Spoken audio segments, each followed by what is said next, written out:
Okay, I'm here with Seth Daguerre. Is that how you say it? Lucifer or Seth. And he's A business and spiritual consultant.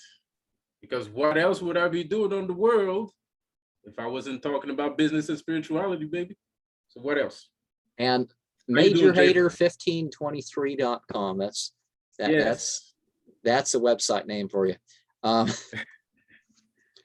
But as you'll see in the meme, I've translated this all into the as a name into Havgi Tufgus Viv Yizo was Yibzo, and we'll get into that more as probably later, unless you have some impression of that. Sounds like a ritual. Sounds like you're starting a ritual right there. Well, it's giving some context. Some years ago, I got a language, and I didn't know what any of it meant. I just recorded it, and then eventually I found out. I started getting what the numbers were, what a lot of the words were. I have a little dictionary here of, but I had hundreds of chants, so it basically came as a chant language, and I didn't know what it meant. So I was you're kind of iffy about that sort of stuff. But then I find out about this stuff, and for example, so Gi is the lunar day right now. So it's the 23rd recording this. So that's what that part is. But the rest relates to your name and some stuff that you've told me. So that you said you're life coach, and so something about directing, and well, we'll get to that. At the stars. What? So basically your language is a mix of the stars and some form of coded language, some music and stars. Is that it? Like music and stars. You're not gonna tell me everything, but I'm there somewhere. Well, I don't say something per se by stars, but usually, like for example, if something gets a name and it's not just like list of its qualities, like if it's some ancient entity or something like that, it's usually just some list of its qualities and nothing else. But you don't have to say everything. You don't have to say everything. Well, I've done detailed videos touching on some of this stuff, so I'm okay.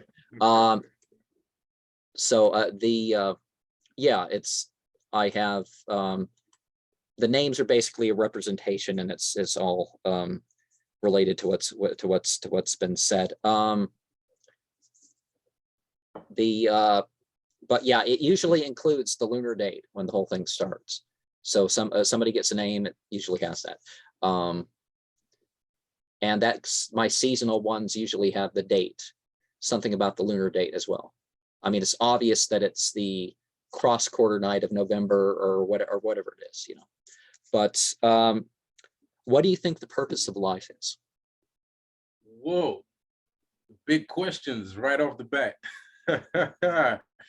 The purpose of life. What's the purpose of life? Oof. You have time? Because this is a heavy one. Okay, the purpose of life to me, I would say there is a purpose and there isn't a purpose. It depends on who you're speaking to. Me personally, I think the purpose of life is to find out who you are as a person. To me, it feels like you should know who you are. You should learn to know more about who you are. And you also have to go through other people in order to know who you are. So things like love, friendship, and yeah, I'm getting a little bit corny, but it's true.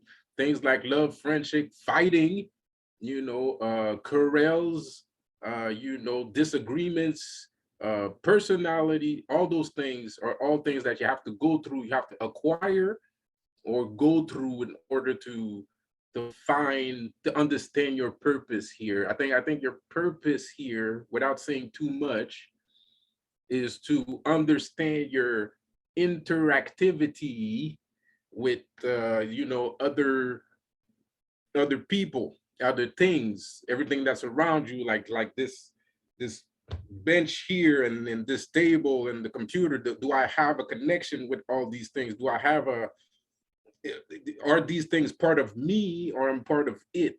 Yeah, that's what I think. That's what I think. I don't know This if you wanted a longer answer than that, because I don't want to it's up to you. As I said, like the one guest that we talked about, equating, I thought I was going to get about 45 minutes and go through everything that be done, and I knew it wasn't going to be one of those 10-15 minute interviews that most people would be. Probably about 200 of the people that I've talked to, it was like 10-15 minutes to answer everything. Which is good in itself, but it's whatever one's answers actually are. But it turned out to be like, hold on. All right. Well, that's fine. Basically, two of the main four things that I think all Luciferians would agree on, as far as what defines the thing, whether you identify yourself that way or not, is the self-realization and self-actualization part. So, I think what you said kind of is well, along that's the thing, like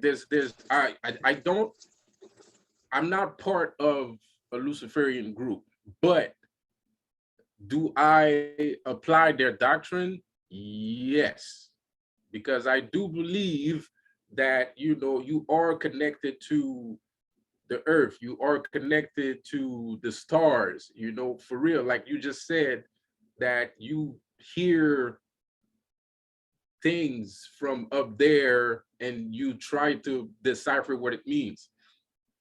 You're basically doing it in a micro ecosystem form of way. You're doing it yourself. Me personally, the thing about why I didn't choose magic chose me. I didn't really choose magic. And I'm not saying that to make myself look, oh, well, that's why you can do this and blah, blah, blah. No, this has nothing to do with it. What I'm trying to say is I'm still on the concept of purpose of life. Magic chose me, and now I have to decipher what that means. Why would I be in the environment with magic? Why can I do this? Is there a correlation between people and the fact that I'm doing this? And then that becomes harder and harder to decipher, because as it's like when you're looking through, you're trying to find a needle in a haystack, or when you're looking at an atom, the atom moves and it doesn't want you to look at it. So the atom moves regularly, but the closer you get, the atom starts to change its directions. So it's kind of like when you're getting closer to finding out what's really going on, when you're getting closer to the spirit that humans have, you tend to get out of touch with humanity, right? And then that's where you become a hermit and, blah, blah, blah, blah, blah. So the introduction to the purpose of life, that's heavy. That's a heavy question. The introduction it sounds like, well, I usually would have asked my second question amongst that, but it sounds, because for some people, the purpose and the meaning is a bit different. So you say on the side of that, as in the midst of that, you're trying to figure out what all that is, and balance it at the same time. Yeah. Basically. And that's one of the things that people don't get. Like you got a blown up tarot card in the back of you, and that's obviously something. It's like the thing is, but it's not like, really that. It's because you're getting closer to, you're touching things that your parents told you not to touch. It's like you're putting your hand inside the cookie jar and we told you not to put your hand in there. but you're supposed to put your hand in there. It's just nobody told you that you're supposed to go get yourself a cookie. Well, So you're and the thing, confused. the thing that Right? gets the most, it's like tarot cards started as church art. There was several hundred years ago, there was some, I think a little more than that. There was a church that literally had the full tarot deck as part of its cathedral. And and then tarot cards are wrong. You can keep it in church, but how dare you have it in your hand? And you look through all these religious texts, and it's the people running these various groups that tell you, oh, it's just about, you believe your scriptures and, you know, follow some basic rules or something, and attend some services, and that's it. But it tells you, even in those books, you read it, it tells you how to have this experience, how to develop yourself beyond just showing up. Yeah, well, I told you before, I'm not a big tarot guy. I've told that to a lot of people. I'm not a big tarot guy, but I love tarots though. Like I'm a big, Tarot de Marseille fan myself. I'm gonna change to something a little bit darker now, since I'm a emo, but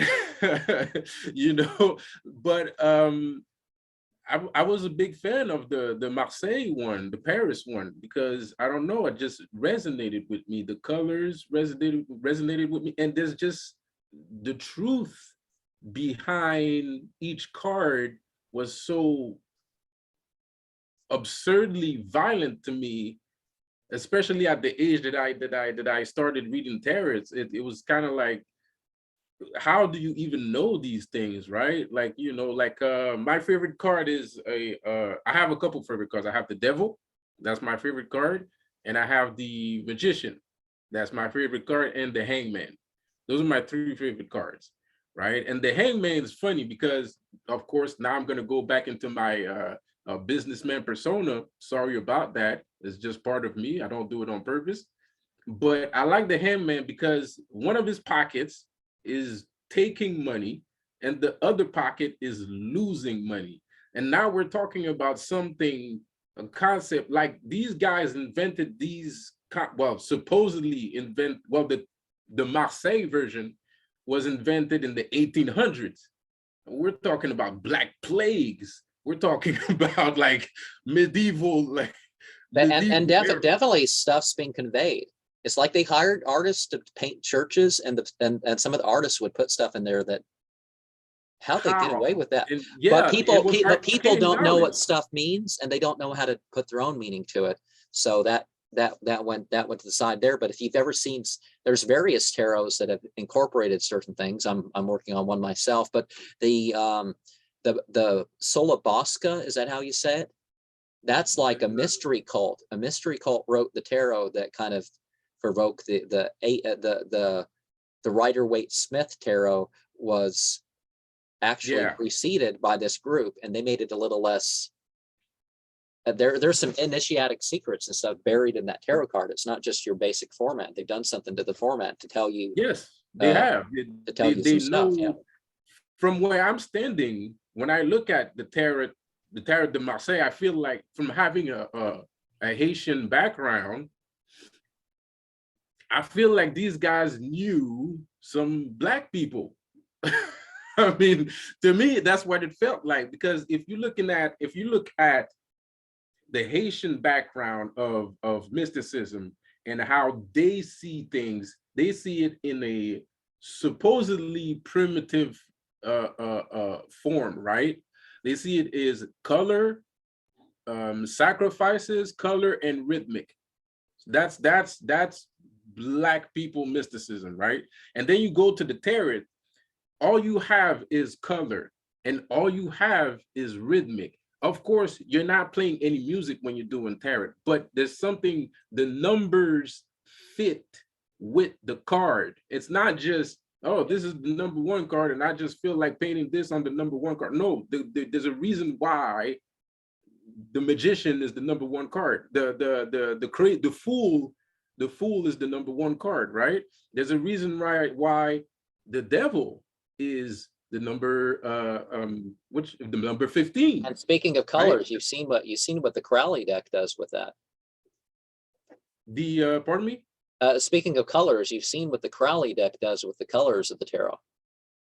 No, I haven't. Sorry, my bad. Yeah, the Golden Dawn had a system. Basically, there was a paint set available, and Oh yeah. and Okay, it had like No, sorry. Okay, 156 yeah, I know colors, now. 158 colors or something. Yeah, And yeah. so basically, the Golden Dawn recommended that you use this, and Crowley put it together masterfully. You can literally, without even knowing the names of it, kind of feel the sort of emotions associated with the cards. I'm sorry, by the way, I don't want to make it seem like as if Caucasian people were magically inept. That's the complete opposite that I'm trying to explain here. And because when you look at TV, and this is not my fault, but when you look at TV or any kind of show, YouTube, it seems like everything guides you. I'm sorry, I'm going to let you finish your point. Everything guides you to the to a place where you're kind of like, oh well, you know, my grandparents don't know about that, and that's why I'm having this rhetoric here. Continue. Sorry, my bad. Well, the way we can trace things back goes much further than we think, and a lot of it's because they didn't want the world to be as old as it was. You mentioned Islam, I guess before the thing. They don't have these limits on all this stuff, but definitely the Christians do. And like the Mysteries of the Bible series, every single big story of the Bible, there's something that they proved wrong, but they all talk about what seems to be supported. They don't tell you about the other. But this stuff is much older. A lot of this stuff is much older than we think. Like the Great Pyramid has inscriptions that are several thousand years older than we say they are, and is really only recased. And it's recased with material from North America. And they were all in color back in the day. And speaking of the tarot, I don't know the name of the book. Nobody can tell me the name of the book, but I think it was in a library in Oregon. I think I saw it. Is my first exposure to tarot was this book and some book about all these tarot decks or something I saw in the reference section, and that's the first time any of that dawned on me. About, okay, this isn't, it's not just some shuffle the cards and tell your future. It's actually, you know, a bit bigger than that. There was a book, because Egyptology is one of my things. And I've traced, I've personally looked at the stuff that traces Egyptian culture down towards Sudan, Nigeria, and across to something that stretched clear across Africa from the high of the Sahara. Herodotus talks about where Atlantis is. It's not some undersea kingdom. It's over there in Northwest Africa. And then the Sahara shrunk, and then you get the Dogon and what we now call the Egyptians. You know, it's Taweh, the two lands, or it's called Dart and Qasmet, you know, the red land, the black land. But anyways, but they had you can find every single theme that went into the tarot and more in ancient Egypt. And you find all this stuff about basically there's a couple spots in the world that you can definitely see everything that's happened with religion. And two of them is Egypt and India. You go to either of those places. Ancient Egypt were the originators of marking the stars. The tarot is just another way of explaining it's the horoscope, right? Horoscope has everything to do with the stars. So when you're reading when you're doing a reading for yourself, you're actually reading your date of birth and your star, right? You're reading your own horoscope. You got to have tarot cards in order to do horoscope. Well, I don't think you know about that. I did a series that kind of explained my one. I do shuffle the cards and kind of arrange themes and stuff like this, as is obvious. But and then I put some meaning to it or something. But one of the things that I can do, for example, I have a list, the tarot calendar. So it's the dark quarter of the year. So you got the universe card, Mhm. and you got the ace and the queen, not the ace and the princess of discs or pentacles or whatever you're going to call it. And you have, I'm adjusting it to an age of Aquarius thing where the last of Aquarius is the last of March. It depends on how you draw the stars, but I'm, divided into 12, that sort of thing. Yeah. Sorry if I'm jumbling a bit there, but so based on that, we're looking at an 8 of cups, and we're also looking at a queen of cups. Yeah. And what other cards are we looking at? Oh, so the month card. Month. Yeah. So we're looking at justice, and for the day card, we're looking at, well, the sun's obvious. That's super easy because the sun Sunday. But yeah, so there for every day there's a pile of cards that's just automatic. So if you arrange things by calendar, and so that's what I've been doing with that. You can do it for the day too. You don't have to do it at calendar. Of course, it's still going to be there, but that's the genius of it. The card does that by itself. You don't have to do it. All you have to do is pull out the card. That right there is just insane craziness. I mean, like how could you know? And it's not just the number on the card, it's actually the colors, the type of card, what the guy is doing on the card. Is he upside down? Is he right side up? I mean, like, it's not you doing all those calculations. Yes, you can do it. That's what some horoscope people do. They do use numerology, of course, but whether you do numerology or tarot, 9 times out of 10, it's gonna be precise. You're gonna end up on the same results. That right there is a complete show of brute genius. Like it's brute genius to me, bro. Like, I was using tarot. My main thing that I do is your standard sort of thing. I do layouts, and one of the things that draws me to which card, like if I do the whole deck, the cards that have the tension are the ones that match the closest to what one's saying. It's like, okay, this element, this letter, and the thing I find if I've worked with the deck more than once is it stops being 1 out of 78. It starts being like 3 out of 78 or something that's going to fit in those spots. If I do a full deck reading, for example. The around the world one, or the universal one. The universal one. Well, the one I use the most when if I'm going to do a whole deck is I'm going to have the tree of life. So I'm going to have the 10 Sephiroth. I'm going to have all the trumps as the paths, Yeah, that's kind of my favorite right there.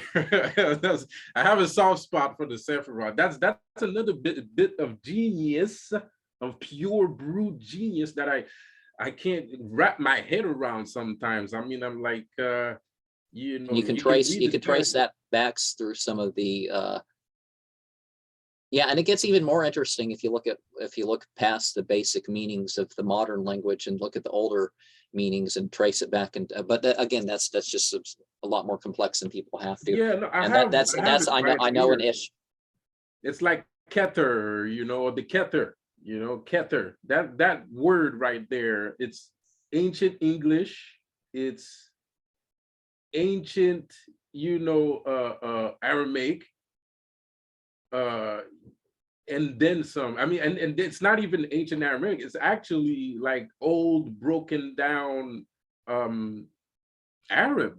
Like it's not even. Well, it's a language that we don't talk anymore, they're giving them Hebrew names and yes, Hebrew ancient. Instead of Tipperoth. If you look at the Bible, Tapara would be the word that you use in that place. And there's other instances like that. Yeah, and definitely like that, yeah. Lucifer, you wouldn't say that. You said abridge as lucifuge instead of lucifuge, and that's that sort of stuff. But I love it. But All I'm saying one is of I love it. I don't hate one it. of the things, if you I'm a big trace that fan. back, there's a pattern. There's a pattern in the Quran that the Sephiroth follow that order. So they pick that but they didn't have the reference to the Sephiroth until Sufis were writing books about that, stuff about that order. And the Jewish Kabbalism was actually influenced by the Sufis, but they did use the Torah. They did use the Jewish scriptures and analyze it, but they ended up Yep. with some certain orders that they got from the Persians that didn't really quite exactly match up. But then again, the Bible's is mostly a rewrite of Persian stuff. Yeah, well, the Torah is, Some of those books in the Bible, that some of those books in the Bible are bigger than that the Bible mentions that's not included, are bigger than the Bible. yeah, yeah, yeah.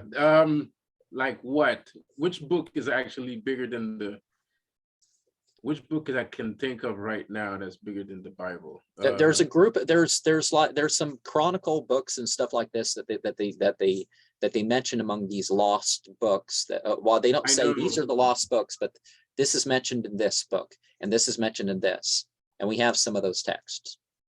Yeah, well, supposedly, apparently, but Or well, it's obviously not the book. The 5 books of Moses obviously weren't the 5 books of Moses. And then Moses died, and no one arose in Israel yeah, the like 5 Moses. books of It's Moses. like, how in the world? Why that doesn't make sense? That Moses wrote that. No, me either. But I don't really, I don't really get into all of that religious contextual, wording. The reason why, let me explain to you. The reason why is because I've noticed that it leads nowhere. I mean, the story of everyone in the Bible ends in absolute desolation or in riches so grand that they don't have to worry about anything ever again. It's complete and to me, it's complete nonsense, because nobody lives like that. Even when you're rich, you still have responsibility, you still have a war to fight, you still have things to do. And when you're poor, it's not like you're not just gonna end up dying because you're poor. No, you're poor, and then something's gonna happen, or you're not something, you're gonna make things happen in order to get to the place where you want to get. Well, I think Story that of was one of the things nowadays is like, okay, the Christians have their thing nowadays. Well, this could easily go on something, but it's like Zionism is not the same thing in the book as it is in the public. In the public, it's all about this blood and soil sort of stuff, and we know about World War II, so we know where that goes, and we know where it's going right now. But the thing with all that is that it was actually supposed to be the word tziyun means setting a shining example. So you got to set the example and all that other stuff. It's not about some I'm better than any people because of my nationality or my birth or something. No, Nonsense. absolutely not. Absolutely not. That's not at all what I'm saying. All I'm No, saying I'm saying that's where some of that problem goes, is because that's been sort of the context, is people like to claim they're this religion or that religion, or they something even less, that like they didn't even do anything. They're just living in a country and they're somehow better than people, Exactly. Yeah, exactly. I know you understand it because you said Zionism, but but at the same time, I'm not trying to I'm not involved, because nowadays, speaking of sensitive subjects, as is the Bible, of course, and all of its many information that you can read upon for decades without seeing anything grand come out of it. But anyways, I don't want to make people feel like, because the whole subject of, oh, I'm better because my bicycle is red and yours is blue or something like that, right? Is this whole system is built out of it. Like everything that we do is built on the system that I have to be better than you. I have to win. I have to, like nobody really says it, or nobody really accepts it, but they still do it. They still do That's it anyway. that what makes most of us miserable is that realizing Exactly. we're here Exactly. doing what we're doing as we're doing it, and we're like, oh, look at how much better it can be, and it's like. But then you look at then you look at who these people that they look up to, and it's like, no, they don't. Some of these people tend to be worse off than the people that are looking up to them. In terms of inside, you see, I've seen stuff with comedians. Well, of course, you and don't feel like musicians. that all the time, but of course, you don't feel like that all the time when you see the guy, but 95% of the time, you're right. That's actually the case. The guy's probably like, you're probably better off than the dude that you look up to or something. Well, I mean, not everybody, certainly, yeah, but yeah. Yeah, no, not everybody. Well, maybe not 95%, but a good, a good ratio, a good 75. Like a good 75% of the time it happens. Trust me, it happens. But because it happens to me too. Sometimes I'm looking at guys that, like I have my own personal favorites when I look at pop culture out there, and I'm like, oh yeah, this guy's cool. In my head, I'm kind of guy, this guy's cool and stuff. And then, and then you hear a story, oh, well, he was drunk off his ass and he fell over the stage or something. You're like, oi, but nah, it's not even the thing about like being better than each other. And that's why spirituality to me is important, because one thing that's important in spirituality is to let go of your ego. I don't want to stray too far from the Bible, and I know you want to talk about that subject too, but it still relates to what we're talking about, and the Bible is all about the ego and self-serving yourself, and well, in India they would call those they would call that one of the the way some people talk about ego is just the construction of consciousness, but people have this, they put pride and they put other stuff with it.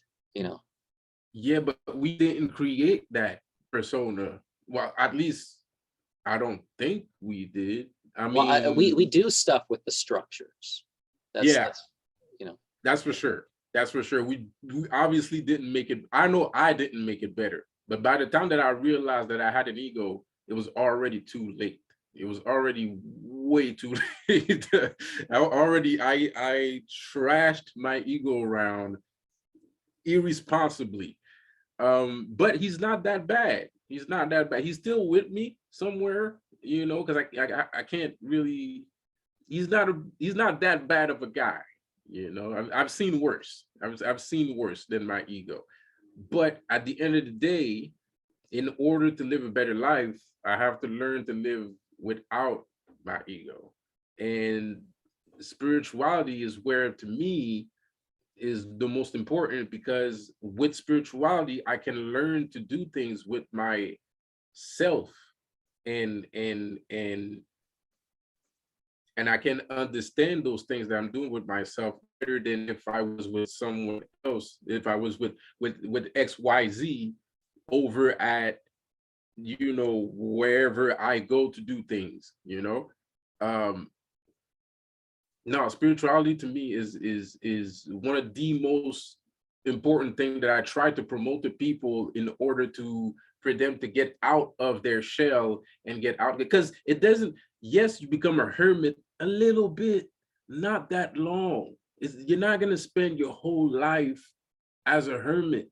That's not true. And a lot of people, they're afraid that, well, I don't want to become antisocial, or I don't want to become I don't want to have like a bad social habits and things like. Nah, man, it's no, absolutely not. As a matter of fact, you get to a point where you receive love from other people. And those people, you realize, are not really people, they're actually spirits, but they're spirits in human form. And then, anyways, I'm rambling. I'm sorry. Well, You know, yeah, well, we're not going, we're having more of a conversation than a yeah, straight yeah, face, but yeah. I'm so, sorry. when you do the right thing or whatever you call it, is it more likely to be out of love of doing good or pleasing some The ego. deity, personal enjoyment or pleasure, the hope of the results from your deeds, the fear of the consequences, or hate for doing wrong, or even for those that are different? Sort of answered part of that in a way, but Whoa. Not really. That's an evil question. It's an evil question. Um, Doing right. What do I feel when I can't say I feel bad. Well, it depends, because sometimes I do feel bad when I do something good. I do feel bad when I do something good. Sometimes it's rare, but it happens. But it's very rare, but it happens. I don't know. I know some people try to make you feel bad whether you did the wrong thing or Right? I not. didn't want to say it, but Because like I didn't want to say it, but I had this guy, I had this guy on the channel. It was a lot chiller than I expected, and I think part of the hard time some people have been giving me per se was having him on the channel. It's like, well, so he was having issues, and you know, calm down a bit. That's I mean, what's yeah, because wrong with people that? take it Is too, it's not like, yeah, they take things too far. They take things too far, and then it blows out of proportion. And then there's no way of solving the situation because everybody's ears are closed and yada yada yada blah blah blah. And you're stuck playing catch up because you're better off not doing anything. Me personally, if you're stuck playing catch up to everybody else, don't do anything. Like if people think you're a bum and you're the scum of the earth, let them. You're a bum and the scum of the earth. I call myself Lucifer, not because he's a bum or the scum of the earth, but because that's how people perceive Lucifer to be. Some people perceive Lucifer to be.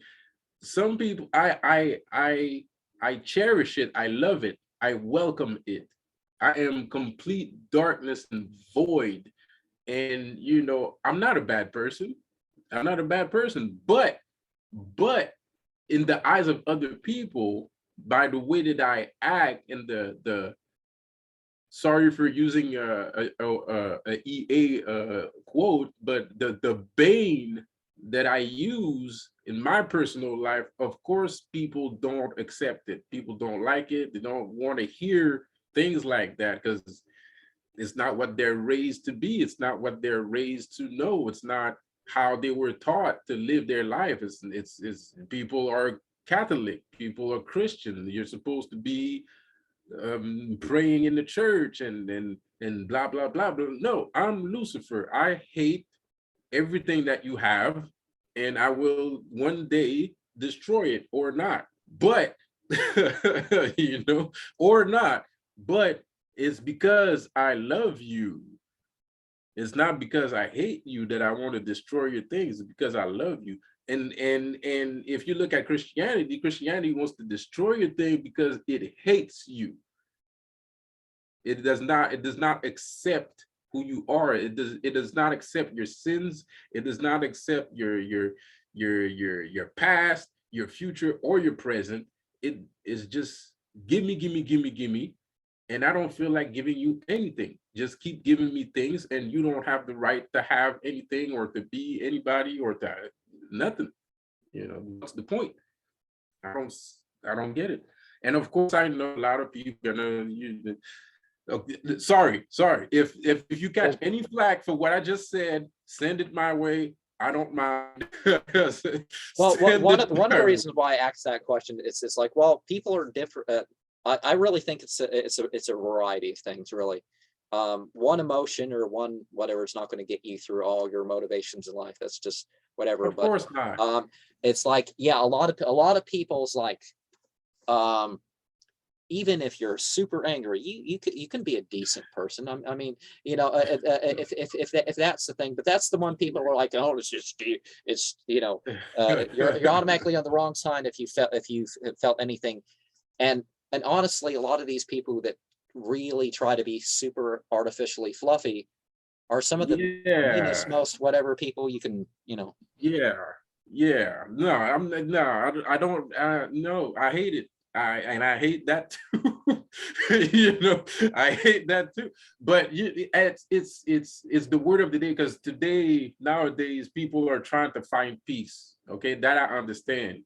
But there's an exaggeration there too. I mean, like, people are accepting absolutely everybody. I mean, you could be like the worst, actually like the worst criminal, and still get accepted, and then you have people like me, like I just said, that just because I'm not Christian, oh man, you're crazy as hell.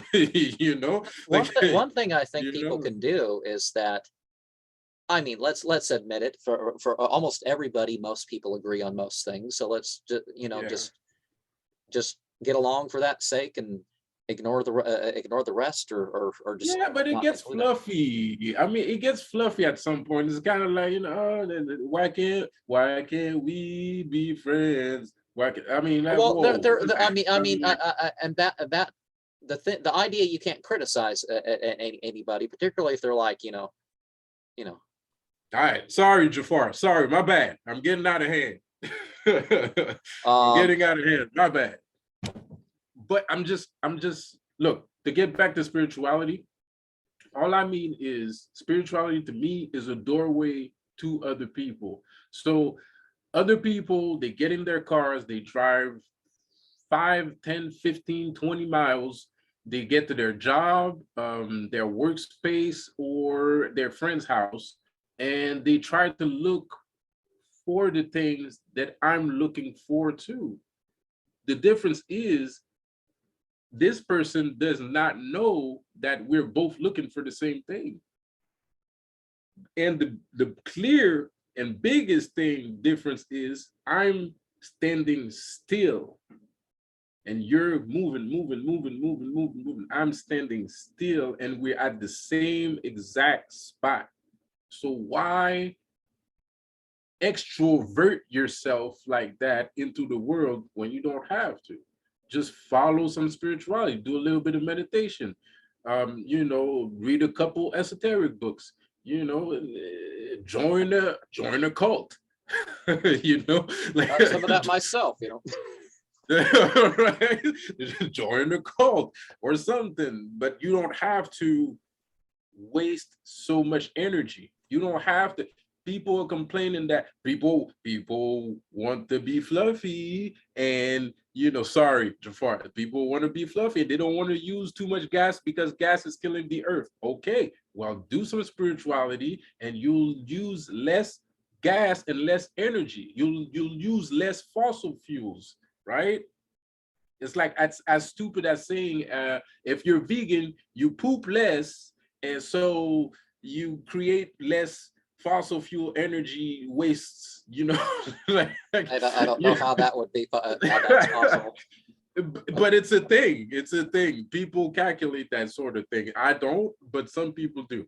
But Well, it's if you eat better food that's more nutrient rich, then therefore you have less to process and go through. So I guess, yeah, that could be true. yeah, you're spending Because less if money. like if you eat whole grain bread versus the other, you're probably going to eat less bread. Yeah, yeah. Also, exactly. Bada bing. But that's it. That's it. You get it. And spirituality to me is the same thing. Spirituality is the exact same thing. All I have to do is practice, meditate, and when I walk outside, I see the world that some people wish they could see. And I'm sitting there telling them that you can see it. It's just you don't take the time to see it, because you think you're gonna find it at your friend's house because your friend is a Zionist, you know, or something like that, you know, and you know, you think your friend is going to show you the ropes and the road, and yes, he might know some things. Yes, he might have a little bit of spirituality and a little bit of success. Of course, that's very, very possible. But without your own practice, without your own meditations, you're just going to end up looking and looking and looking and miss out on the whole world. So anyway. And I know particularly with my, because the sheer volume of stuff that I say, but it's like I didn't start off doing, it's like I some of the accounts of what I've said on my channel are like stuff extending even over 2 hours or something. I didn't start off doing anything like that. What I started off when I you know, we've been at this yeah, for again 18 to 21 sort of age, the sort of stuff I started out with was turning off the TV during commercial breaks and doing a quick ritual or something like that. That's what I started with, and then some reading. And but once I got past a certain point of balance and stuff, then I started having all these experiences. I didn't go after all this stuff so I could see all these weird colors and all that other, and see these strange places and stuff. I mean, it's absolutely great, but it wasn't really my point. But you start off small, and so how Yes. much time do you think can be spent daily, or how meditating? much in any sort of spiritual practice? Wow. You got a lot of good questions. I thought these were going to be generic. Well, for me, it's generic because it's. I'm kidding. I'm messing with you, man. I'm messing with you. It's like my experience ones. I think for the most part, I think I can summarize any spiritual experience, get at any sort of spiritual experience someone had by these questions. There may be something that I may add in the future, but that's fine. I'm sure you can. I'm sure you can. I wouldn't doubt it. Not that everything is fully able to be articulated, but you know. Yeah, whatever. I'm not gonna try to fool the fool. Okay, so repeat that question one more time. How much time do you think can be spent daily in spiritual practice? All day. I would say all day. I personally would say all day. I don't even know why you wouldn't do it all day. If you could do it all day, you should. If you can, and I'm not talking about like meditation, I'm talking about like full on continuous ritual, like all day. Why not? The bigger the risk, the bigger the reward. That's what I would say. Well, the thing is, I do it all day, kind of. I have this, I'm a little bit autistic. You're probably tired of hearing that, but but I kind of am. I'm a little bit autistic. So sometimes after I wake up, I brush my teeth, I do a couple push-ups, eat, and then I start doing I drink some coffee first, and then I start doing some form of ritual. Sometimes I did a ritual the night before, so everything that happens from when I go to sleep after the ritual and like up until 12, up until 4 or 1 o'clock in the afternoon is all dedicated to the ritual I did the night before. So I spend hours on end trying to find the answer.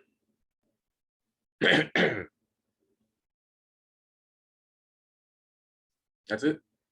Yeah, that's that. Well, that's it. That's all I have to say. Because, well, no. Well, I mean, not it with the questions, but I was just listening, waiting to see what the thing is. Because definitely went through my head. You know, I didn't know what you meant by autistic, because there's certainly a lot of us that are, and anybody, a lot of people watching the video, particularly since it's been a disrupted couple sort of days for me.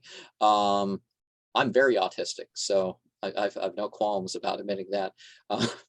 But what it really means is that, there's sensitivity to light, sound, and social situations, and there's benefits you can use that towards. You know, it doesn't have to be whatever, but anyways. No, I feel you. But there's some people that are tired of hearing that because everybody keeps saying, "Oh, I'm a little bit autistic because I'm freaking obsessive over things." I'm not sure what that per se means, other than the fact that one of the factors is that we tend to be more tend to be more literal or subjectively based or something. I mean, we do get it. Yeah. We don't get into subjects, but the objectivity of reality is something that we may get obsessive if you don't get it right, you know. Yeah. And I mean, no offense by any of that, but you know, people are subject, you know, engage their own fantasies, not whatever, because some of that they shouldn't, but you know, but you know, I want to talk to in terms of reality. That's, you know.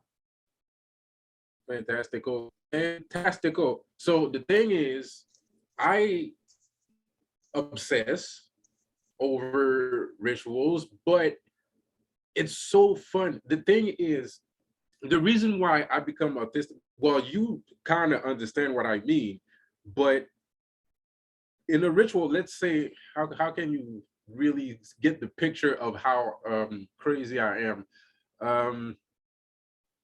Let's say I'm trying to invoke a spirit, right? Let's say I'm trying to invoke a spirit. I will not stop whatever I'm doing until the spirit comes to me. until the spirit comes to me, I will not stop until the spirit comes to me. So, and the spirit does come to me, and then I start getting into what I want, and I want to make sure that I'm gonna get what I want. So I get even more obsessive. So now it becomes a game of cat and mouse with me and the spirit, and I'm like, oh, I see him. Oh, he went this way. Oh, he went that way. Oh, okay, no, I have to. So it's very it's obsessive craziness, you know, like that's what I would do, and that's what I do. But I think that's what you need when you're dealing in spirituality. You have to be a little bit obsessive, because if you're not, you're just gonna give up. Well, You know? like scrying. Yeah. If you scry with reflective things, it's like Yes. the vast majority of what you're going to get is just your face disappearing and maybe a color or something like that. But if you keep at it, then it gets to be something a bit more, to the point where, yeah. So, you know, let me get this off. So, you know, yeah, it's just like scrying. When you're scrying, you need total concentration, and you can scry all day if you want to. A good scryer, you can do that all day. You're writing. I mean, you can, as long as your hand still functions, you can write. I mean, there's no you can write whatever you want for as long as you want to. So the process that I use is actually a little bit like scrying. So I do use a good portion of the day, like half of the day, like a good half of the day. It could be half of the night. It depends. You know, if I have to go do some other things, I have another business, an interview, a business deal, or a business meeting, you know, or I'm just helping out somebody with something. You know, it depends. So I'll do it at night, or I'll do it during the day. And yes, it's exciting. Yes, of course, it's exciting. And it's even more exciting when you get to the point where you can do it with people. And that's what I was trying to get at with my on the last point, because that can happen. You can get to a point where your scrying is people, like it's actual living, breathing people. You see them act as if they're you see them act as the spirit that you're trying to call or talk to. So that becomes a whole lot, anyway, wilder. Oh, And I feel that people have that inner power. I don't feel like it's not you that's controlling them. It's people that have that inner power in them. It's universe, it's your world, the world that we live in right now, the illusion that we are sitting in, at this moment. Like you, even you're already, you're a representation of somebody. You're a representation of Hermes. You're a representation of, you know, Trismegistus or something like that. You're a representation of an intellectual, spiritual, like a very fast thinking individual. You're a representation of Flash, the comic book, character, and I can get answers out of you if I needed it, or if you feel like I should know something, you can come very fast and tell me. I don't think you have a problem doing that. So but that depends on me if I can open myself up long enough in order for that to happen. So you would, so your practices, they're mainly along the lines of Haitian, or are they just whatever blend you've decided to? Oh, no. Well, I tried a couple of things. I've tried it. To be honest, if you want me to be honest, I like Enochian. I like Enochian. Enochian is kind of cool. I like Enochian. I like Voodoo too. It's very potent. I'm not gonna lie, it's one of the most potent magics out there. But right now, I am strictly working with Lucifer, and Lucifer is trying to show me that I only need him. And I do believe that I only need him. But since I got bad habits, I have habits. I'm used to voodoo, I'm used to Enochian, I'm used to tarot reading, I'm used to all kinds of magic circles. I'm used to exorcisms and stuff like that, right? So the Kabbalah, I'm used to Kabbalah too. So I'm trying not to use those things in order to connect myself more with Lucifer, which I think I am, but there's a very clear, like recently I've noticed that he's like, okay, you don't need to call this guy if you want me to do this thing. You don't need to call this, I don't need this guy's help, to do whatever you ask me to do. And there's a lot of contrast going on right now because of my background, because what I used to do. So right now I am very focused on Lucifer. But yes, voodoo, just to make the video interesting, like I've said many times, voodoo is very potent magic. I've literally tried Kabbalah, Enochian, a little bit of white magic, whatever that is, some black magic, some demonology, and I've always been into demonology a little bit. I was a little bit of a mage, when I was a teenager, a young adult, but younger than I am now. Um, but voodoo it's scary stuff. It's actually pretty scary. I mean, you will hear things, you will hear voices, you will see things move, you will see things. It's pretty out there, it's pretty out there. And I haven't seen so much paranormal activity, pardon the pun, but I haven't seen so much paranormal activity coming from an other form, you know, um, ever. Even Kabbalah, which, it's all the angels and some of the demons too. I haven't seen that much activity. Yes, there are things that happen, but me personally, when I practice Kabbalah, it used to piss people off. Like I would do a Kabbalah ritual, and everybody around me would be angry. They'd be like just angry for some reason. I don't know why. Maybe because it's too some people consider it to be too holy or something like that. I don't know. I'm not sure because you got to talk to the angels and blah blah blah blah blah. Like one of the conflicts between two of the groups they mentioned with EA Coeting was the one group was more open to whatever system of spirituality in the world. It wasn't just limited to this one pantheon, and but this other group that he was a part of, they kind of wanted to have their own Kabbalah without the Kabbalah, so they kind of reworked it, like this structure a little bit. Okay. Even though the Kabbalah's doing something on a structure that older groups did, but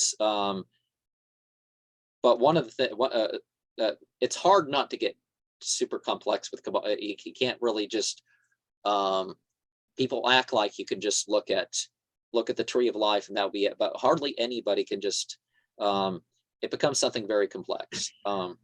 And people have these associations with cultures and stuff like this that maybe aren't necessarily part of it. Like the Tetragrammaton comes from Egypt, really. And so people think if people don't like something about Christianity or Judaism, but they hear the Tetragrammaton, they're like, but I understand what you're saying. The cube. I understand what you're saying about it's like Enochian really is more open, I think, to, for example, being as simple and complex as you want. You can sit down, read a call, and meditate on it, or you can get in this 49 times 49 double-sided things. Yeah. Well, 49 times 49 times 49 times 2, and that's part of that's one type of the Enochian system, and it's like, and it tells you how to use that, but it's like, but you can start super simple, one of that's what I did. Like one of the lessons you're going to find associated with Kabbalah and the Sufism and stuff like that are basically a lot of stuff going on in the Middle Ages, was that this father son this father son mother sort of stage sort of stuff that Crowley talked about, is that you have the book, right? You have the system, and that's like the clothing, and then the body, and then the spirit. And so you have the form, you have the rules and skills, but the relationship is, even if the other is required or real or whatever, you're trying to get out that relationship, that experience, and that's what the real thing is. So the faith, or the faith or the connection or something, it's not just, oh, I really like this book, as much as some of that stuff can be good, but it's beyond that. And people get really pissed off at the Sufis and the Kabbalists and stuff like this when they find out that they said stuff like that, because they're like, no, something's bigger than the command. How can anything be bigger than the commandment? Or but if you look at that stuff, that's why people like give 5-hour lectures on like in the Islamic world, people give huge lectures about how to wash up and stuff, and it's like, dude, it's like a few sentences. Don't tell me all the different orders you figured out how to wash up.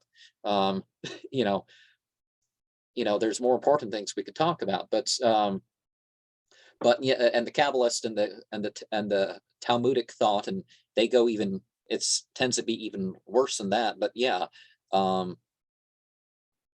mean, if you understand what's being said, it's you can follow. You got something broader to work with. But if you're just looking for the letter and you don't really know what to do about that, then you have these problems. No, it's really Lucifer is stingy. He doesn't, in my case, I guess it's because I'm not new to him, but I'm new to this. And I think he feels like he wants to make me feel like you don't need anybody else but me. I don't serve many masters. I don't serve, voodoo masters. I don't serve North masters. I love Thor. I love Odin. Odin is a part of me, and I had to forget Odin in order to work with Lucifer. Loki is a part of me, which is another version of Lucifer. I had to forget him in order to live, to work with Lucifer. I had to forget a whole bunch of other people that I've knew way longer, more or less, in order to work with Lucifer. So it's not really, it's not me not knowing things. It's just the part where I am is just the, and I can't I really. mean it that way, but yeah. No, I know, but I'm just trying to say, like, it's not, because there's other people that might watch this video and be like, well, I work with Lucifer and I work with other guys too, which I completely understand. But, and I do understand what you're seeing, what I'm trying to say here, but I don't know if that's true or not. I can only speak for myself. I don't know if Lucifer is trying to tell us that, oh, well, you don't need anybody else. All you need to do is pray to Lucifer and everything's going to be all right. I don't know. I just don't know. But in my case, having worked with many others before, I think it's normal for a deity or a spirit or an entity or an idea to feel that, well, you already tried all these people, you already know all these people, you already know. Try to get sometimes to understand who I am, instead of spending all your time mixing and matching, playing tarot. Because that's kind of what I'm doing. When one card is not good, I pull out another one. When the other one is not good, I pull out the other one. So instead of doing that, concentrate on one, master one, and then I don't know, maybe I'll be free to, talk with other deities and, whatever. I don't know, whatever.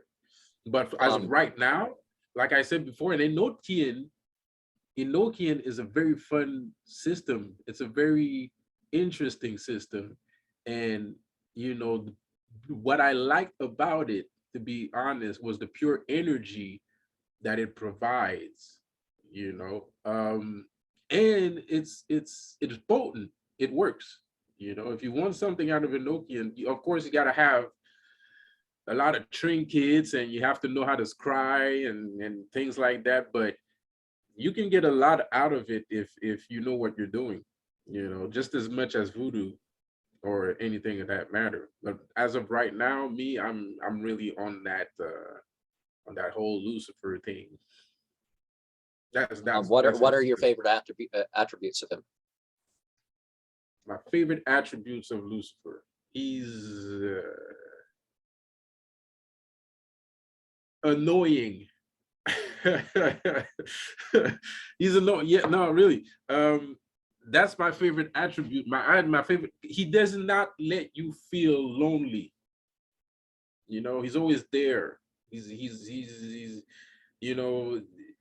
even when he knows that you don't feel like let's say you don't feel great today, right? You're just not having the best of days, and he'll just poke at you, but not like evil poke, just a poke, just to be like, there's somebody here, if you need to, blah blah blah. So yeah, he's annoying. I like that about Lucifer. He's Any very limits annoying. that you ascribe to him?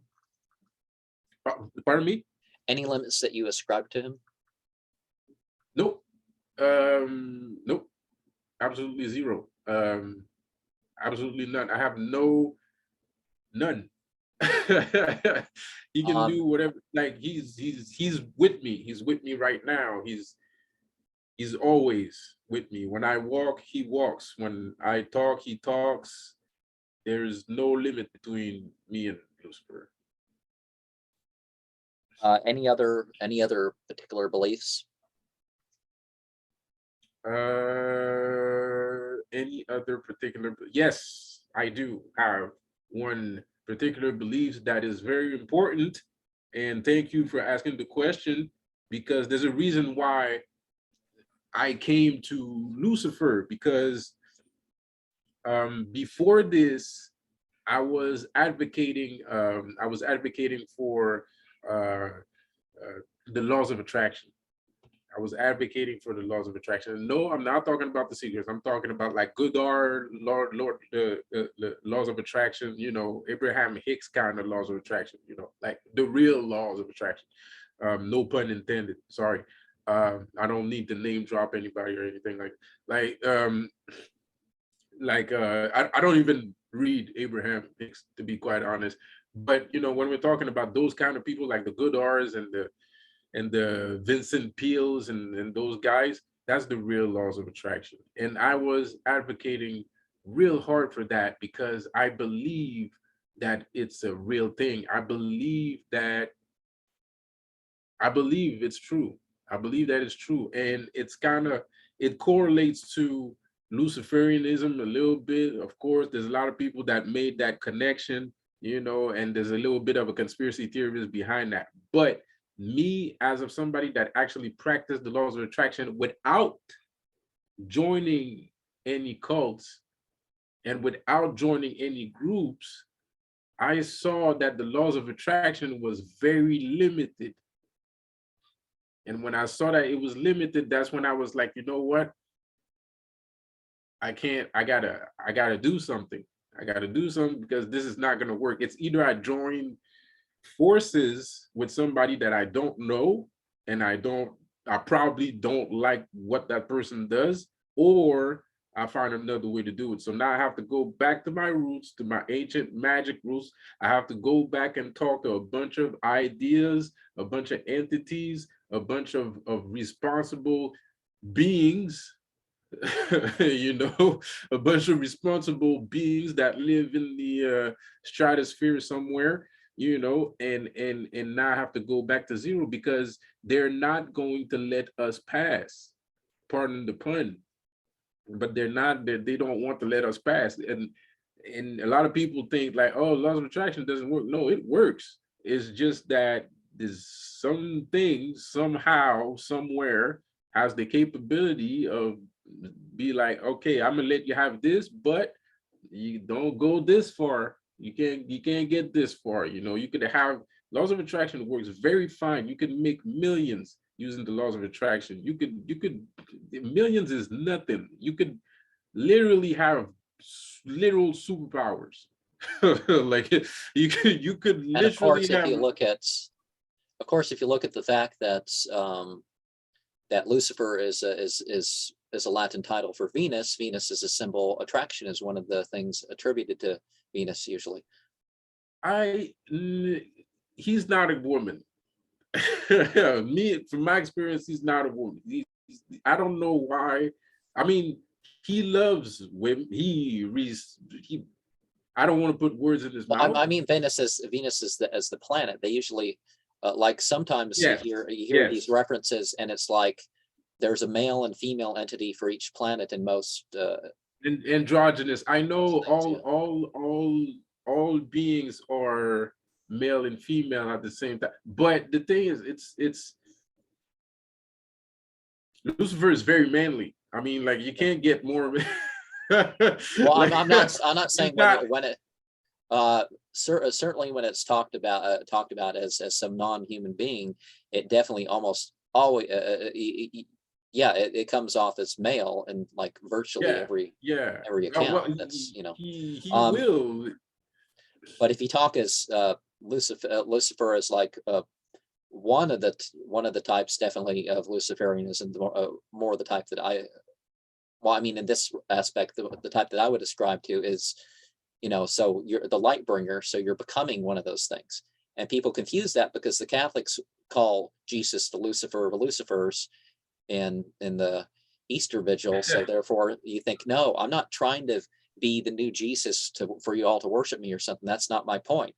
I'm trying to become that yes, illuminating being myself, not just so people could look at me if they, well, if they want to, they can. No, I'm kidding. But no, yes, I want to be the light itself. I don't want to become, and that's not who Lucifer is. He's not a. By the way, 49 times 49 times 49 is 5 million. Times 49 is 5,764,801. Sorry. Lucifer is not trying to, he's not the kind of guy, he doesn't look for attention. You know, he doesn't look for attention. You can curse at him. You can curse at Lucifer for a long time before you get an answer, before he actually shows up and be like, okay, what's your problem, dude? Like he's an entity made from complete rage. He's very patient. Like he's very, very patient, like unbelievably. For an entity made of rage, of course. Uh, you know, and of course, speaking of eyes, my eye cannot spy what it cannot spy. So, like I said before, I know that the laws of attraction functions. I don't have to do the laws of attraction. I kind of forgot that it's kind of like in the back seat right now in my head because I'm so far down the rabbit hole with this whole Lucifer thing that there's no coming back from it. I am complete darkness. I am damned forever. Like, you know, it is What over. number did you say? That doesn't sound, I thought it's 49 times 49 times 49 times 2 is Oh, times 235,000 two. is Oh, 235,298. I thought. oh, well, times, well, I didn't do times two. Times two is 11,529,602. So good luck doing that. 11. Oh, hey, okay. Was that random or was that like an actual? No, in the book of the speech of God and that Enochian system, they copied down, 49 times 40, but that's the 49 square. the 49 two-sided tables, and they were all 49 by 49 characters. And Yeah. so they spent a long time even copying that stuff. Yeah. So, well, I put one more 49. Hold up. That's the thing. 49 times 49 times 2. Oh, that is way far. That's 4,800. I was way far. I thought it was 49 times 49. Yeah, 49 49 times to 2. the third 49 to the third power times 2. Oh my God, did I write that right? Hold on. 49 times 49, yeah. Times to the power, well, times 2 to the power. Yeah, 4,800. So the extra 49 actually makes a world of a difference. It actually makes, if you add one more 49, yeah. But anyways, yeah. Right, it's 4 followed by 8 followed by a 2. So you already see that the square table makes absolutely all the sense in the world, like there's a square within a square within times 2. And the 25 was a square with a square times 2.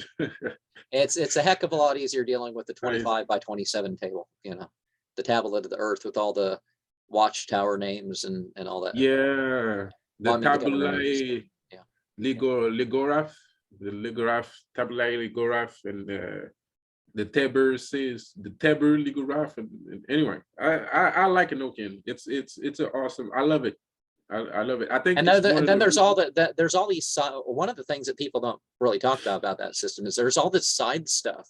Like, okay, there's the Angelorum Bonorum, and there's Liber Logeth, and the table of the earth and the calls. But there's this side stuff where there's this basic stuff. We want to live in our friends, and this come and this. So some of the more basic magic, there's like that system, but people don't talk about that stuff. That you can basically, if I learned this phrase, I can use this with any, yeah, but it's not as good as the tablets. Yeah. It's not as the cloud tablets and the things like, it's not as good. I think you have to, if you're gonna do the language, is nice, but the language thing is nice. Obviously, I like the language too. I don't know the thing that opened that thing for me. I meditate with keys. I was fine with that. I liked how it felt and whatnot. But what opened the system for me is when you realize the sigillum diameth uses the it's like a combination lock, and you figure out the order, and then you got that. and then you got the tablet of Navalgi. So I was using a Nalvich. Give me or 1 however you second. pronounce Ooh, it's a good thing that you could. it. What do you think Where happened? were we at? Well, we're talking about the Enochian, and I was just saying that the tablet of Navalgi and the sodium dimeth working with that has kind of opened the system to me in a sort of unexpected way. I started, seeing and experiencing more than the usual stuff after that point. Yeah, me too. I've noticed that just with the language, that it was very possible to actually manifest things and invoke things into like existence. And then, but I just feel like you have to go with, let me catch my breath. Ooh, just had some boxes and some food came in. Anyway, so I just feel like with the tables, that system has to be done with the tables. I mean, you can study the language and it's fine, but the beauty of it, it's in the tables, the language, the letters. I mean, the everything is just, it's just my personal thought about it. And it's the level of influence. Some of us didn't need. Now it's nice having Jason Liu's books out, but the level of influence of of John B and this stuff is, even though the tradition kind of went away for quite some time as far as people knowing about it, because Merrick Kosman printed his book, but it was sort of more of a curio and it didn't go much of anywhere. Some people off to the side, and then Crowley published it, and then it's all of a sudden in the public eye again. I know. To me, it wasn't even it wasn't Crowley actually that I knew Crowley for Egyptian magic. I didn't know him for Enochian magic. I knew that he mixed and matched a whole bunch of other, principles, but I actually learned that from a TV show. I actually learned about a long time ago about it on the TV show, and I was like, "What is that?" I never knew what that was. I heard it on, even when I heard it, I was like, "What's Enochian? What is that?" And then I ended up I doing used to some get all research. sorts of questions about this, about supernatural. Yeah, yeah. Supernatural. It was supernatural. I didn't want to name drop anything, I didn't want to look like a simp or anything. But I used to I used to watch Supernatural, and I ended up hearing that on Supernatural, and I was kind of like, what is that Enochian? What does that even mean? And then after some research, I ended up knowing that it's a magic form. It's an actual real magic form, and it's related to Enoch and some guy named Vita or something. Anyway, if that's even a thing. So I don't know. It was cool. It was new. I still feel like it's new to me. Well, one of the things that some of these musicians and stuff are following even tens of thousands of year old musical traditions to have effects that they're trying to work in there, and you find that no matter how blatantly fiction it is, some stuff is either they include real spells and stuff in the middle of it, or they will do a pretty fair representation of what actually goes on. Oh, for sure. For sure. Music is magic. You can't make music without making any form of magic. It's impossible. It's like painting or, any form of art. If you're proficient at it, you're doing some form of magic, whether you want it or not. Some people might call it sublimation, or shoot, you could even do invocation with art. And especially for music, like here we go again, rap music. You listen to some hardcore gangster rap, right?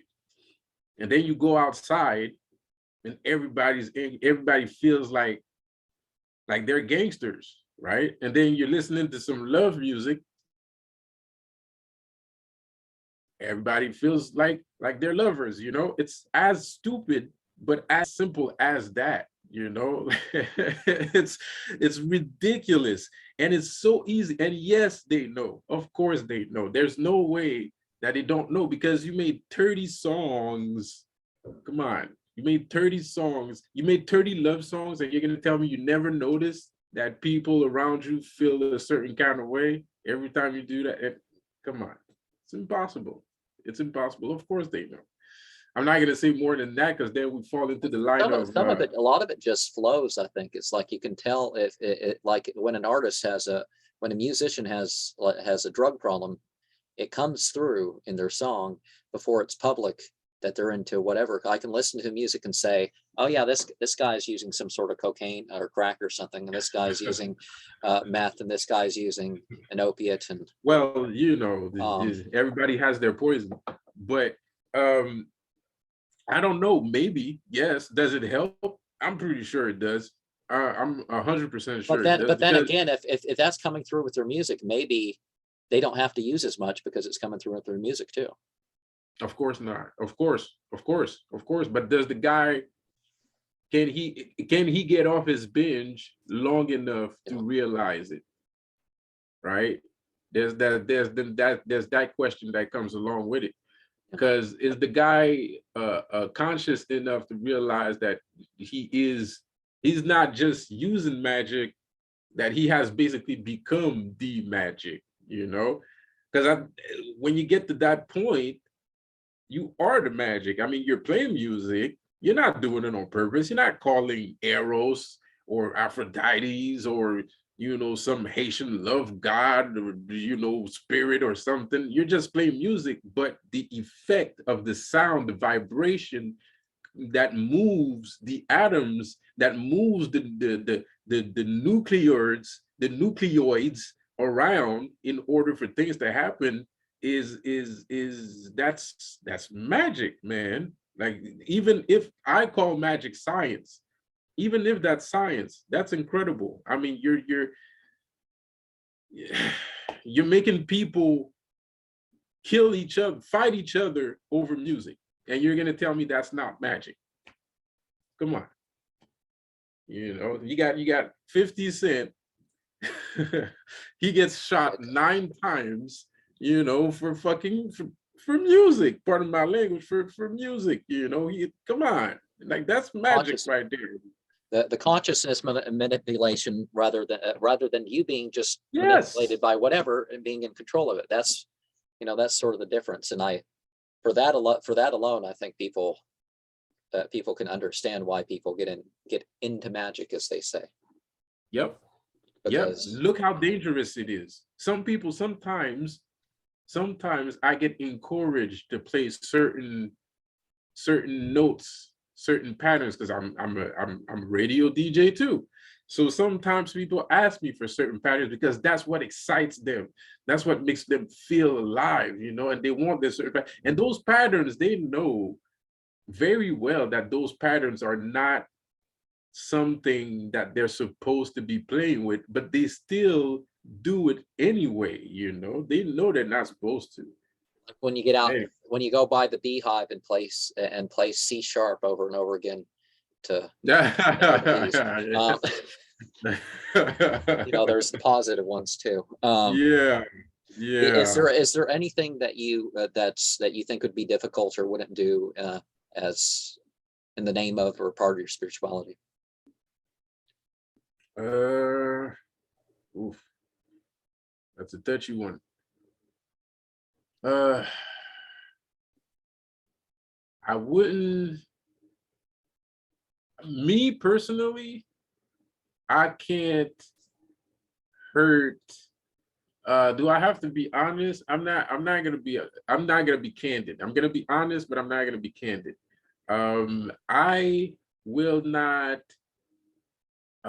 sacrifice certain things. I will not sacrifice certain things. By that is, oh, screw it. I'm not gonna sacrifice a virgin. That's that's my No edgy black metal song enactments. no, not really. Not with a real like gore thing, you know. I'm not gonna do that. That's just I mean, if I do it, it would have to be like for like I would have to be the most powerful person on the planet if I do that. At least bare minimum. Like bare minimum, I would have to be like the most powerful person on the planet. If that happens, I don't know. And even then, I'm kind of like, I don't know. I know too much to do something like that. I have too much power already. Yeah, To do it in these people who have the power to buy slaves and at least in terms of this world, get away with it and to order right? wars and all this other stuff. It's like, but if you have that power, why are you doing this? You know, Exactly. Exactly. You know, I can't really, I can't really feel like I can do that. But the power that I have, I can't really feel the same way as doing that. Anyways, I don't want to get you into trouble, man. yeah, I don't yeah. want to get you in trouble, man. That's The why I'm answering so honestly, but not candidly. what do you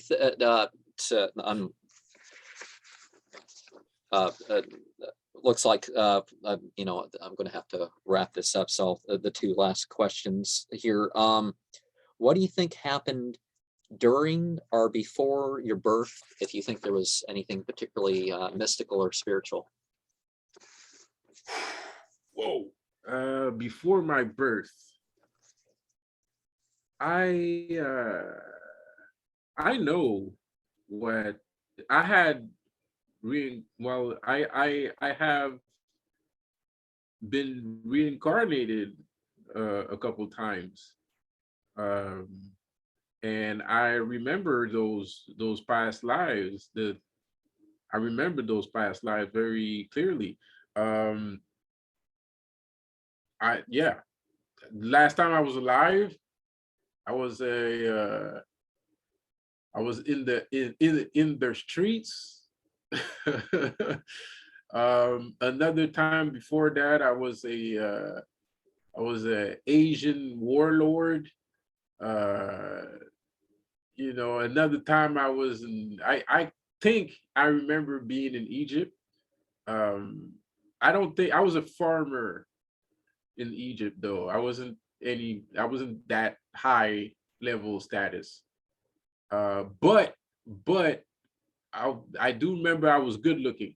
I do remember being good looking. I do remember like those Arabian being like one of those Arabian prince. But there's something inside me that tells me I was just connected to those guys. I wasn't that rich, you know. So I remember past lives, and I've delved and I've looked for it a little bit, and I remember past lives. I know that this is not the first time that I come here, and I know that this time that I'm here in this period, I've been given the opportunity to clean my karma.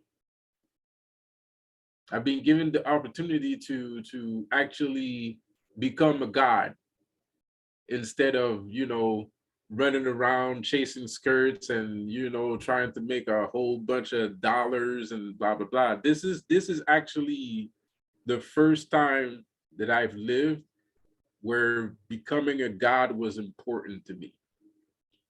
This is the first time that I know that for sure.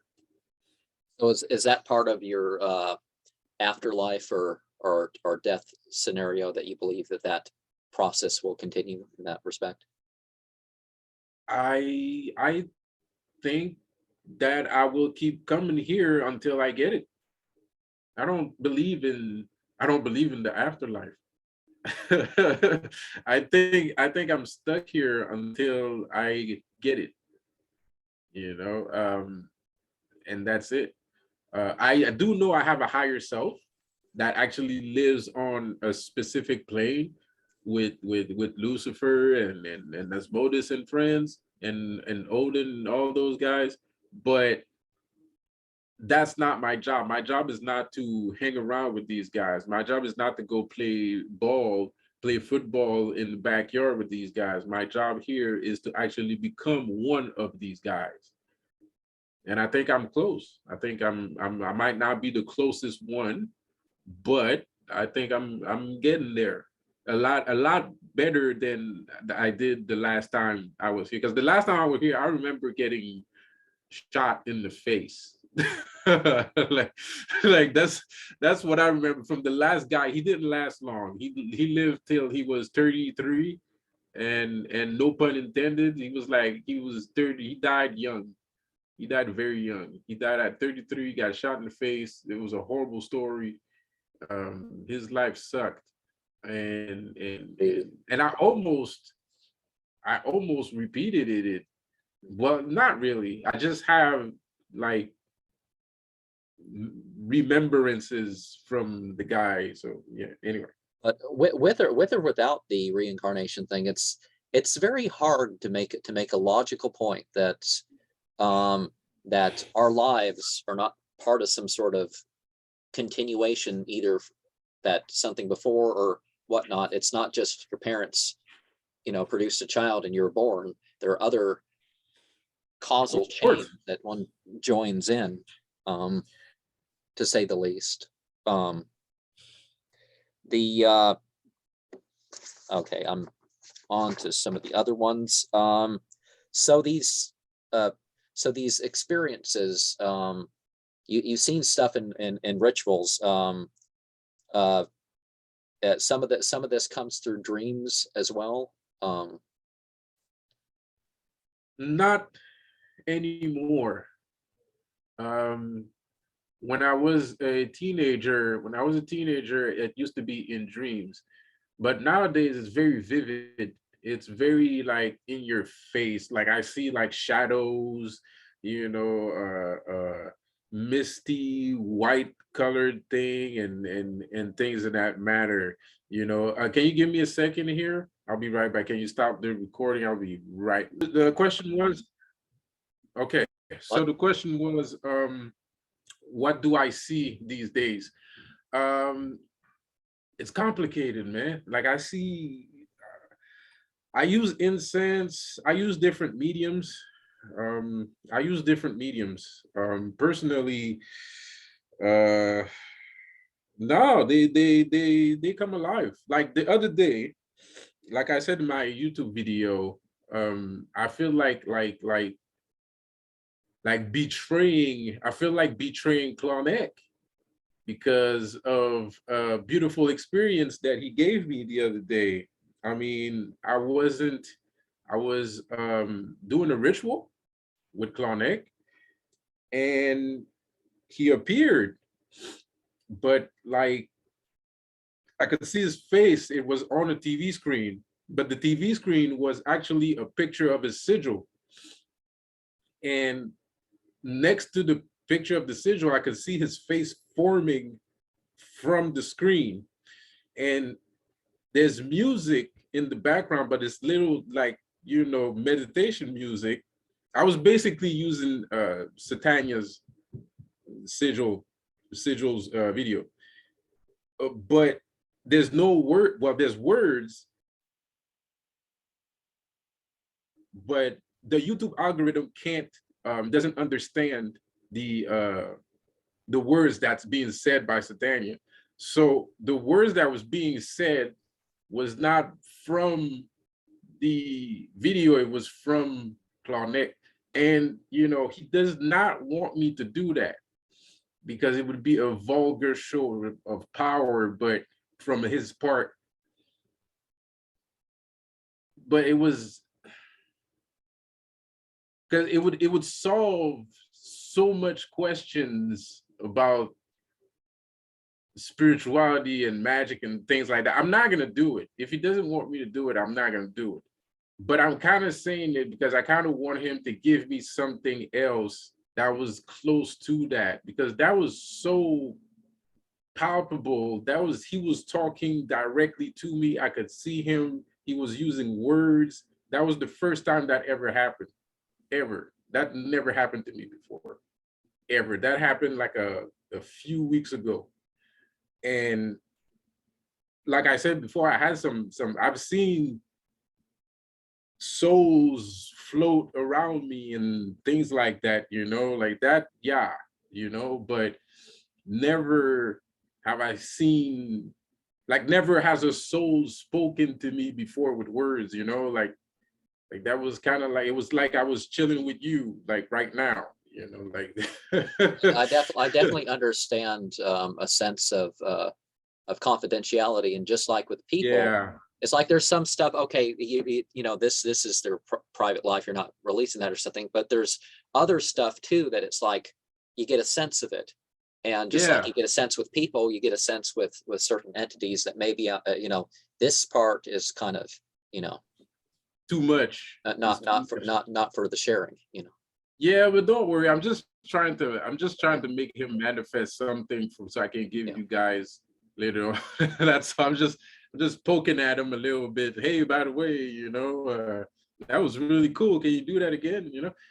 These guides, is it always an external experience, or is it sometimes internal guide?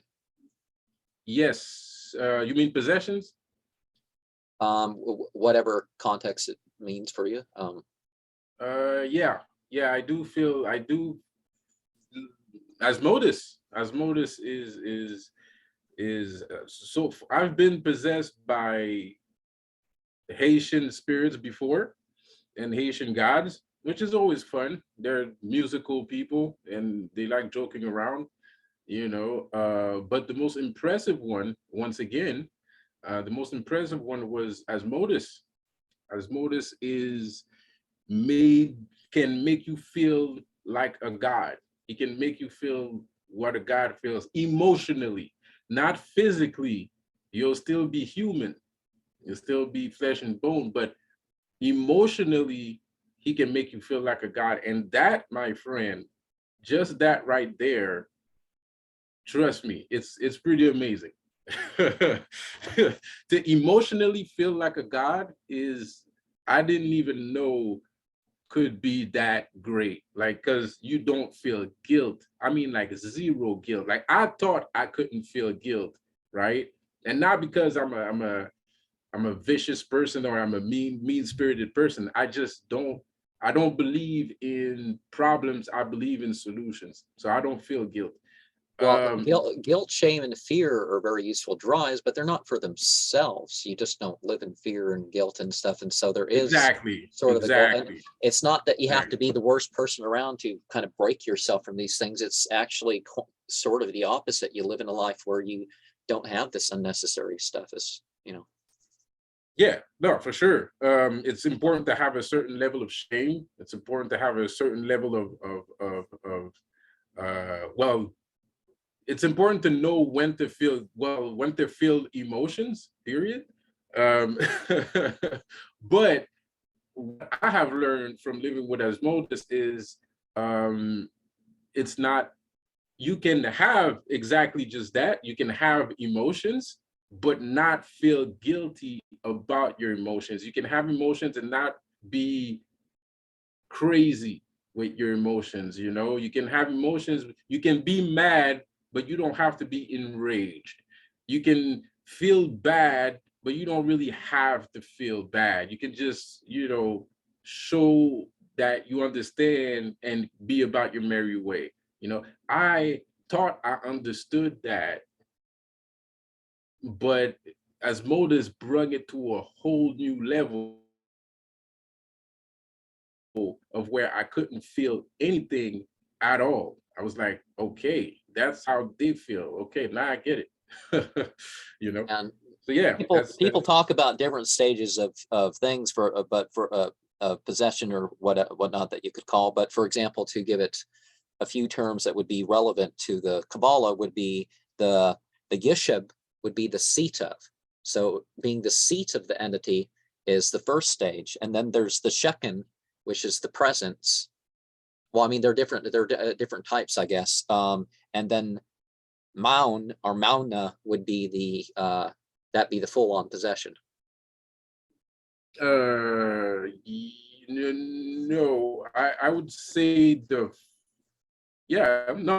say the last one. It's a full-on possession. It's not me anymore. It's not, well, the mana is the last one.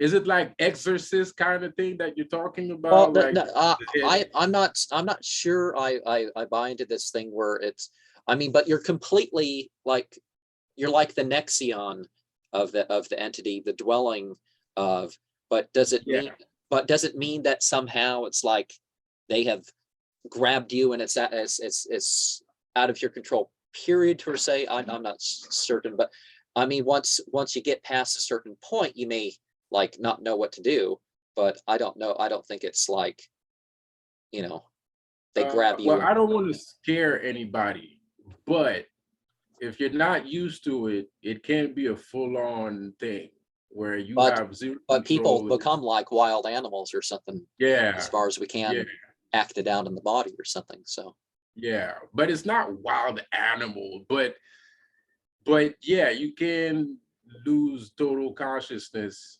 and be completely enveloped in the spirit itself. But after a while of it happening in small dosage, once the spirit actually decides to completely envelop you, you still have some form of control. It's very weird. It's like you're sharing your body, basically. because but a lot of it's just, people don't have this sense of accountability and some other issues. They've opened doors. Yeah, no, I wouldn't say the whole wild animal thing, like I'm Well, not gonna it's more like the people who you become unconscious and it just but other people, I've talked to people who've done some very horrible things that I would never condone, and I wish society dealt with it a little bit better, but well, a whole lot better, but they've talked about it and they've said like it's like they were watching themselves do stuff. They knew it was them doing stuff, but it's like they were watching themselves do stuff. Yeah, kind of stuff. But it's worse. when a god that big like Asmodeus, if Asmodeus takes over your body, it's gonna be much worse than that. But when it's formally a ritual thing, it's kind of, it has a different context to it. It's like you watch, if you've seen the Ted Bundy interview, he talks about some of his earlier kills, like he couldn't feel it. He was like trapped in a horror movie or something. I forget what he said, but yeah. Well, I wouldn't go. I mean, you don't see hell. You see what the demon sees. Well, in some cases, in my case, I see the demon sees whatever I see. So if I'm in front of my best friend, he's gonna see my best friend, he's gonna start messing with him, but it's not just because I'm in front of somebody, it's not a good enough reason for him to start acting crazy. He's gonna, if the person knows you, that person's gonna know that that's not you because the person knows you. But if you're in front of a random stranger, you're just gonna be in front of a random stranger. You might act weird, but the person's not gonna care that much, and that's what I mean by it's way worse than that, because you still have control, but if he decides to do something, you're gonna do it. So so it's you kind of lose the mobility, but you don't lose the mobility. It's weird. It's like people making themselves do stuff, but something else is involved and you're not aware of it. Like I said before, it can happen if you're not used to it. Something like that, it could make you go crazy. Yeah, straight up. I'm not gonna lie. Something like that, if you're not used to it, it could literally like send you haywire because it's too much power It's too much power. It's just overwhelming. So your brain just completely shuts off. You become completely unconscious and you start bugging out. But but to go say that is murderous, I believe that there are some murderous spirits. I believe that there are some murderous spirits. Could that happen? Yeah, I'm pretty sure it can. I have friends that used to drink and they were like barrels, like dwarves, like they could drink like barrels, right? And at some point, I'm kind of like, bro, like you're not yourself right now, aren't you? And oh well, true story, Caucasian guy, one of my friends used to drink like a barrel. And I knew from my experience that this ain't normal. You're doing some kind of magic. You can't be drinking that much. So I go sit next to him. He never smokes. He's not a smoker. He never smokes. I go sit next to him, and then I'm like, I got a pack of smack. I always smoke all through my life. I always smoke. So I got a pack of cigarettes on me. I pull out a smoke. I'm like, hey, you want a cigarette? And I'm not talking to him. I'm talking to the entity that knows how to drink in him. And he looks at me with a look and he's like, yeah, but how did you know that I wanted to smoke? You're not supposed to know that. Kind of look in his face, right? So he takes the smoke and he starts smoking it. But so it is what it is. There are, and he's not there. My friend is not there anymore. He's the barrel ton of alcohol drinking guy. He's not my friend anymore. He's completely out of it, and he's drinking. So I don't mean to rush this, but if we could close with a few questions, yeah. and that'd be it. So a near-death experience. Have you had a near-death experience? Ooh, near-death experience taking drugs. I've had near-death experience taking a large amount of opioids, and that's pretty much it. I didn't like it. I didn't love it. I didn't see anything. I didn't see no white light. I didn't see no black light. All I knew is I couldn't feel any of my extremities, and I felt like my body was going cold. It was horrible. Um, have you experienced a coincidence? Many coincidences. Many coincidences. A bunch of coincidences. Um, a bunch of coincidences. I don't even know. I don't even. I call it synchronicities now. They're not really coincidences. I have seen some real coincidences, but I call it synchronicities now more than coincidences. Do any of these experiences, well, you said the law of attraction, so I figure I know the answer to the one, but would you say that they reach into the area of prophecy or miracles? Prophecy more than miracles. I don't believe that it's a miracle. I believe that this is a power that humans always had since we started, since the beginning. So there is no such thing. It's not a miracle, but it's on the lines of prophecy because of how we have treated the power itself and how we are, being misled into believing that this is just for 2 or 3 people on the planet, which couldn't be farther from the truth. It's for everyone. It's for the black and the blue. It's for the red and the sun. It's for everybody. So everybody can do it. People are using it and they don't even realize that they're using it. So so prophecy more than miracle. Is there anything else that you would have, oh, sorry about that sound. Is there anything else that you would say as a divine sense or any other type of spiritual experience that you would say that you would have had? Intuition. I have intuition. I have a large amount of intuition. which is the reason why it makes me obsessive, because I can see. I'm audio. I'm audio voyant, clairvoyant, and visual. So I can see messages, hear messages, and hear messages. So and that's because I'm intuitive. It's not necessarily because I'm a medium, because I suck at conjuring up other people's grandparents, but I am very capable of feeling messages that are floating in the atmosphere. You wanted more? Um, no, that I've made my way through my questions. I mean, we could talk again another time. That's fine. I No just problem. kind of obsessively wanted to finish the basic. So is there any final? I would love to. I would love to. If you want to, I would love to. No problem. Is there any final uh message or